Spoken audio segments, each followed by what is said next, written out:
আসসালামু আলাইকুম। Vanilla soft cake তৈরি করতে গিয়ে অনেকেই ঝামেলায় পড়েন, তবে আমি বলবো যারা নতুন নতুন কেক শিখছেন শুধুমাত্র 2টি ডিম দিয়ে আজকের এই কেকটি চেষ্টা করতে পারেন। আমি অনেক ইজিভাবে এই কেকটি তৈরি করেছি, যে কেউ এই কেকটা তৈরি করতে পারবেন। তো আশা করছি আজকের এই কেকের রেসিপিটা ভালো লাগবে সবার কাছে।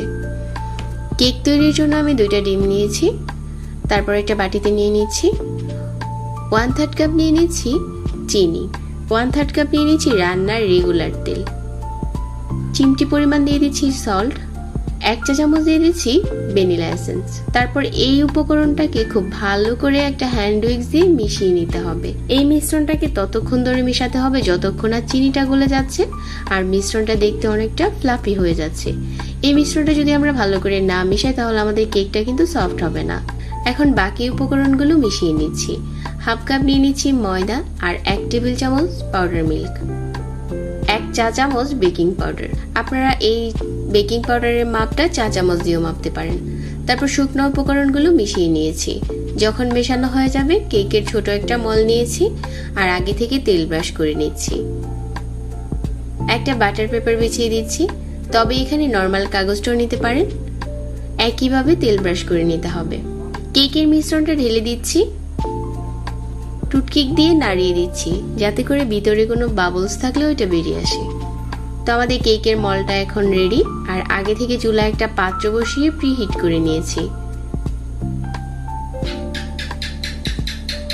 আর কেকের বাটিটাকে বসিয়ে দিচ্ছি, ঢাকনা দিয়ে ঢেকে দিচ্ছি 30 মিনিটের জন্য। তবে আপনি চাইলে এখানে 35 মিনিটও চুলাতে বসিয়ে রাখতে পারেন, ওই ক্ষেত্রে কেকটা কিছুটা লালচে হবে। তো আমার এখানে 30 মিনিট হয়ে গেছে আর কেকটা বেক করা হয়ে গেছে। চুলার আঁচটা কিন্তু মাঝারি রাখতে হবে। মাঝারি আঁচে আমি কেকটা বেক করে নিয়েছি। তবে একইভাবে যদি কেউ ওভেনে তৈরি করতে চান ওই তাপমাত্রাটাও দেওয়া আছে, দেখে নিতে পারেন। তো কেকটা ভিতর থেকে খুব ভালো করে কুক হয়ে গেছে।